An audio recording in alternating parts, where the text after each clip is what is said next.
Hello friends, હું છું તૃપ્તિ. Health સેવા ચેનલ પર આપ સૌનું દિલથી સ્વાગત છે. ખરેખર તમારે વેઇટ લોસ કરવું છે, ફેટ લોસ કરવું છે, તો આ નાનકડો એવો ઉપાય તમારા માટે છે. વજન ઘટાડવા માટે તમે ઘણા બધા પ્રયત્નો કર્યા છે. ખરેખર વજન ઘટાડવા માટેના ઘણા બધા અસંખ્ય પ્રયત્નો કરી તમે થાકી ગયા હશો. તો અહીંયા તમારે ખરેખર વજન ઘટાડવું છે, નક્કી કરો. વેઇટ લોસ કરવા માટેનો એકદમ સિમ્પલ અને જો સરળ ઉપાય હોય તો એ અહીંયા હું તમને જે જણાવું છું એ છે થોડું ખાનપાનમાં બદલાવ, થોડું જીવનશૈલીમાં બદલાવ અને તમે આરામથી તમારું વજન ઘટાડી શકો છો. સૌથી પહેલાં અહીંયા આપણે કરીશું વેઇટ લોસ ડ્રિંક્સની વાત. તો એ વેઇટ લોસ ડ્રિંક્સ જ્યારે પણ તમારે વજન ઘટાડવું છે ત્યારે વેઇટ લોસ ડ્રિંક્સ શું અસર કરે છે? તો તમે અત્યાર સુધી ઘણા બધા વેઇટ લોસ માટેના પ્રયોગો કર્યા હશે. કદાચ તમે થાકી ગયા હશો, તમારું વજન ક્યારેક ઘટે છે, ક્યારેક વધે છે, સ્ટેબલ નથી રહેતું. તો એવા ટાઈમે તમે શું કરશો? તો એવા ટાઈમે ખાસ કરીને વજન ઘટાડવા માટે તમારે સૌથી પહેલાં અહીંયા હું કહું છું એ 3 વેઇટ લોસ ડ્રિંક્સ છે. એમાંથી આરામથી તમે તમારું ઇઝીલી વેઇટ લોસ કરી શકો છો, તમે તમારું ફેટ લોસ કરી શકો છો, વધતા વજનને તમે કંટ્રોલ કરી શકો છો અને તમારા શરીરની જે એક્સ્ટ્રા ચરબી હોય છે એ એક્સ્ટ્રા ચરબીને તમે ઓછી કરી શકાય છે. સૌથી પહેલાં તમારે વજન ઘટાડવું છે તો તમારે તમારા પાચન તંત્રને સૌથી પહેલાં જ તમારે મજબૂત કરવું પડશે. તમારું પાચન તંત્ર કેવી રીતે મજબૂત થશે?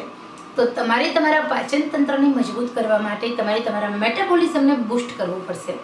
મેટાબોલિઝમને બૂસ્ટ કરવા માટે સૌથી પહેલાં અહીંયા તમારે રાત્રે સૂતા પહેલાં આ વેઇટ લોસ ડ્રિંક્સ પીવાનું છે. ખરેખર આ વેઇટ લોસ ડ્રિંક્સની મદદથી તમે આરામથી તમારું ઇઝીલી વેઇટ લોસ કરી શકો છો, તમે તમારું ફેટ લોસ કરી શકો છો, તમે તમારા વધતા વજનને કંટ્રોલ કરી શકાય છે. તો અહીંયા સૌથી પહેલાં જ્યારે પણ વેઇટ લોસની વાત આવે છે ત્યારે ઘણા બધા લોકો કહેતા હોય છે કે અમે થોડા દિવસ માટે પ્રયોગ કરીએ છીએ, પછી અમારું વજન છે તે વધી જાય છે. પહેલાં ઘટે છે. જ્યારે પ્રયોગ શરૂ હોય તો એના માટે જ્યારે પ્રયોગ શરૂ હોય ત્યારે તમારું પાચન તંત્ર સારું હોય અને પછી તમે બંધ કરો એટલે ફરી તમારું પાચન તંત્ર નબળું પડે છે. તો સૌથી પહેલાં જ્યારે પણ કોઈ પણ ઉપાય કરો એ પછી તમારે તમારા પાચન તંત્રને નબળો પાડે એવા ખોરાકથી દૂર રહેવાનું છે. હવે અહીંયા વજન ત્યારે જ વધે છે જ્યારે તમારું પાચન તંત્ર નબળું છે. તો રાત્રે સૂતા પહેલાં 1 ગ્લાસ પાણી લેવાનું છે. એ 1 ગ્લાસ પાણીની અંદર 1 ચમચી સૂકા ધાણા, 1 ચમચી અજમાના દાણા, 1 ચમચી જીરુંના દાણા, સાથે તમારે એની અંદર 2 એલાયચી અને અડધી ચમચી વરિયાળી આટલું ઉમેરી દેવાનું છે અને આખી રાત સુધી એને પાણીમાં પલાળવા દેવાનું છે.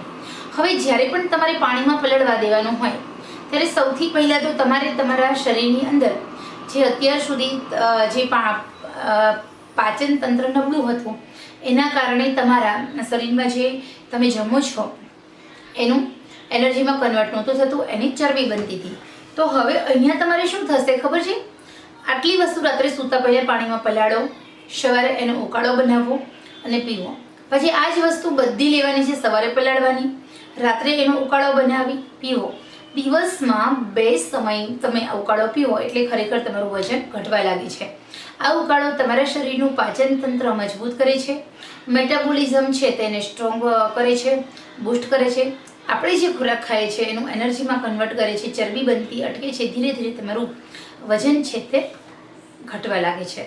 તો બસ આ પ્રયોગ એકવાર તમે કરો પછી ત્યારે તમારે થોડું ખાનપાનમાં થોડો બદલાવ લાવવાનો છે. ભૂખ કરતાં ઓછું જમવાનું, બને એટલો પ્રવાહી ખોરાક ખાવો, સાથે સાથે નિયમિત રીતે થોડી ફિઝિકલ એક્ટિવિટી કરી અને જ્યારે પણ તમે એમ થાય કે હવે આ વેઇટ લોસ ડ્રિંક્સ આપણે નથી પીવું, 3 મહિના 4 મહિના કન્ટિન્યુ પીધું છે, પછી તમે તમારું વજન જેટલું ઘટાડ્યું છે એ સ્ટેબલ રાખવા માટે વીકમાં 1 વખત પણ આ વેઇટ લોસ ડ્રિંક્સ પીજો. ખરેખર સાચું કહું છું, તમારું વજન જે વધે છે એ નહીં વધે, તમારું વજન બેલેન્સ રહેશે. તમે 3 મહિનામાં જેટલું વજન ઘટાડ્યું છે એ તમે સ્ટેબલ રાખી શકો છો. તો આશા રાખું છું કે આ સરસ મજાની ઇન્ફોર્મેશન તમને પસંદ આવી હશે.